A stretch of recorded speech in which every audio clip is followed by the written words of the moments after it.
Bueno, primeramente saludarlos de nuevo, agradecerles, traerles el cariño de quienes han pasado por aquí. Son muchos, pero bueno, concretamente el padre Francisco Viche mandó saludos y el padre Fabián Oliva lo hemos traído del cuerpo presente acá.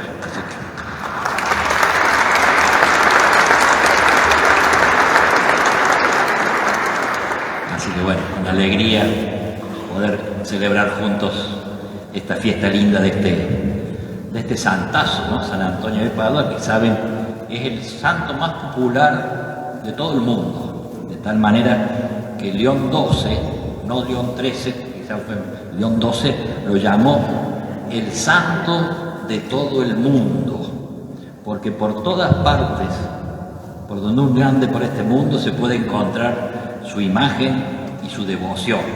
Aunque para serle franco, esta es la más linda de todas, ¿eh?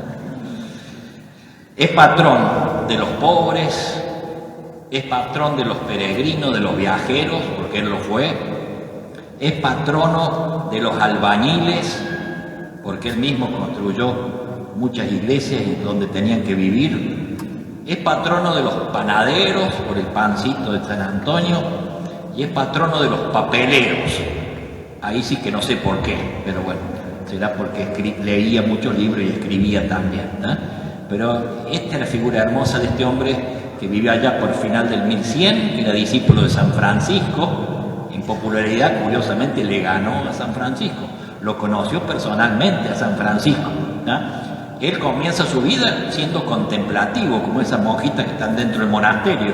Él pertenecía a los agustinos y se dedicaba solo a la oración, hasta que vio llegar de Marruecos los cadáveres de los mártires franciscanos que dieron su vida allá en Marruecos, y aquello los sacudió en el corazón, y entonces dejó el monasterio, por supuesto un lugar muy hermoso, ¿no? Simplemente es un caso particular, no es que el que estaba en el monasterio sea peor o mejor que el que sale para afuera, pero él sintió con aquello que aquello Dios lo estaba llamando, y entonces dejó el monasterio de los agustinos y se enroló en los franciscanos menores, que vivían con mucha pobreza y con mucha austeridad.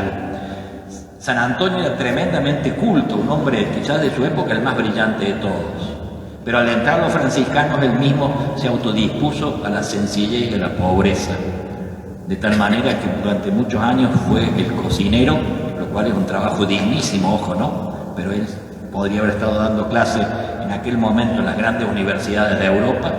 Fue cocinero y no decía nada, hasta que sus compañeros se dieron cuenta de lo que sabía, y entonces, con permiso de San Francisco, le permitieron predicar, y llenó a Europa de su predicación, conversiones, milagros, ¿no? Milagros, alguien que tuvo milagros, entre otros milagros fue cuando un patrón, un hombre fuerte de su zona, como él predicaba como buen franciscano la pobreza, uno que le tenía bronca porque estaba con los pobres, le envenenó la sopa, ¿no? Lo invitó a cenar, bonita cena, ¿no? Lo invitó a cenar y le puso una sopa envenenada. Y antes de comenzar su plato, él dijo, por esas cosas de Dios, esta sopa está envenenada. Los compañeros de él que lo habían acompañado se quedaron helados. ¿Y qué hizo San Antonio? La tomó toda la sopa, y el dueño de la casa que lo había intentado envenenar cayó de rodillas y le pidió perdón. Por la duda, cuidado con la sopa. Pero en definitiva, ¿qué es San Antonio? Es obediente a la palabra de Dios, disponible a todas las incomodidades y a las fatigas de la misión, y alguien tremendamente compasivo con toda realidad humana que esté probada por el sufrimiento bajo la forma que sea. Y eso es lo que cuando uno viene a rezarle al santo, es lo que trae en el corazón. A veces venimos a agradecer una gracia, a veces venimos simplemente a sentirnos muy mirados por él, como un amigo. Esos son los santos son los amigos que nos acompañan desde el cielo, han caminado con nosotros, ¿no? Saben lo que es pisar el barro, pero a la vez también desde el cielo nos siguen cuidando. Otros quizás venimos a que el santo nos seque las lágrimas del camino, aquellos que quizás venimos con nuestras heridas, con aquellas lágrimas de la vida que quizás necesitamos que el Señor, la Virgen y nuestros santos intercesores sequen nuestras lágrimas del camino. Esos son nuestros santos, eso es San Antonio para nosotros.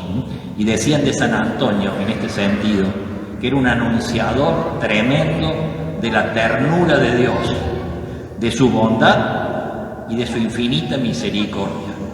Pero lo predicaba no solo con las palabras, sino con los gestos.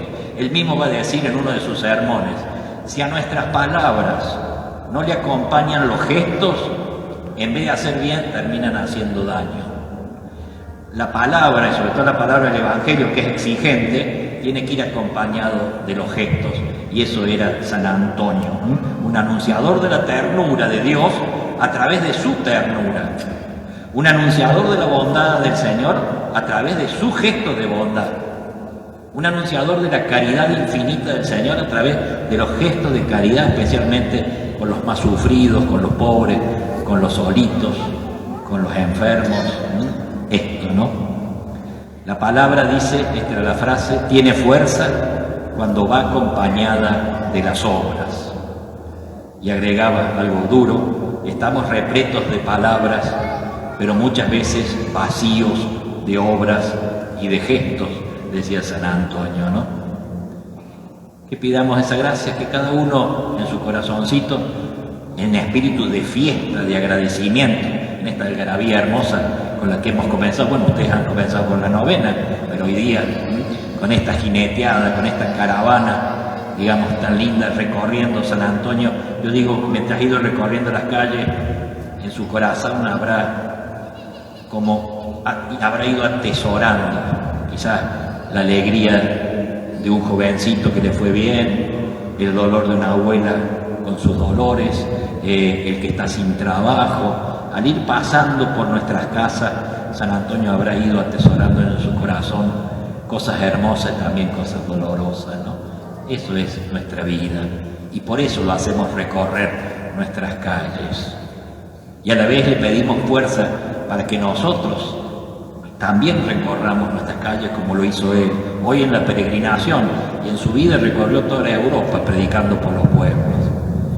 Como dice el Papa Francisco, que seamos una iglesia en salida, no para la autorreferencialidad, sino para saber que de la ventana de nuestras casas para afuera hay un mundo doliente que también nos concierne, del cual también somos corresponsables, no únicos responsables, sino corresponsables, comenzando, como dice el profeta Isaías, por los de mi sangre, por los de mi familia, pero no quedándose solo con los de mi familia, sino animándose a mirar más allá. Que esa sea la gracia linda. Termino con un consejo que nos daba San Antonio de Padua a todos nosotros, que casi uno podría quedarse con uno solo de ellos y rumiarlo toda una semana. Decía San Antonio: no tengan miedo, no tengan miedo. Estamos viviendo tiempos donde el temor se nos ha, digamos así, se nos ha metido como un inquilino que no paga, digamos así, ¿no? Se nos ha metido en el corazón con esta pandemia, con esta pobreza, con las situaciones difíciles sociales. El temor se ha apoderado parte de nuestro corazón. Y por eso San Antonio dice: no tengan miedo, primera cosa. Segundo, no se alejen. Fíjense qué lindo. No se alejen primero de Dios, no se alejen del cariño a la Virgen, no se alejen de venir a rezarle a San Antonio. Posiblemente algunos de ustedes, yo también, posiblemente algunos decían, por la pandemia, por lo que sea, quizás hacía años que no encarábamos en este día a ponernos bajo la mirada de San Antonio. Que no nos alejemos de Dios, y si nos hemos alejado, como aquel hijo pródigo, no tener miedo de pegar la vuelta, porque Dios y la Virgen y nuestro santo, seguramente San Antonio sería el que nos toma de las manos y nos lleva de vuelta a casa. La casa es el corazón del Señor. No se alejen del corazón del Señor, y si les cuesta por lo que sea, que San Antonio nos tome de la mano y nos dé ese empujoncito que necesitamos para volver a la casa con mayúscula, que es el corazón del Señor. No tengan miedo, no se alejen, no abandonen la palabra de Dios, y agrega algo muy lindo, nos garantiza, Él dice, les aseguro que aquel en quien hemos puesto nuestra esperanza no va a permitir que nada nos turbe, que nada nos inquiete. Que esa sea la gracia. Es como que hoy día posiblemente, como si San Antonio nos susurrara al oído, como hace una mamá, una abuela, cuando le habla a su hijo, a su nieto y le quiere dar un consejo, para sobre todo en el sentido de ir a lo esencial de la vida, dejarnos de decir, no tengas miedo, no te alejes, no abandones la palabra, no pierdas la confianza en aquel que nunca te va a defraudar. Que la Virgen, nuestra Madre, que entendió como nadie esta verdad, nos ayude a nosotros. Que así sea.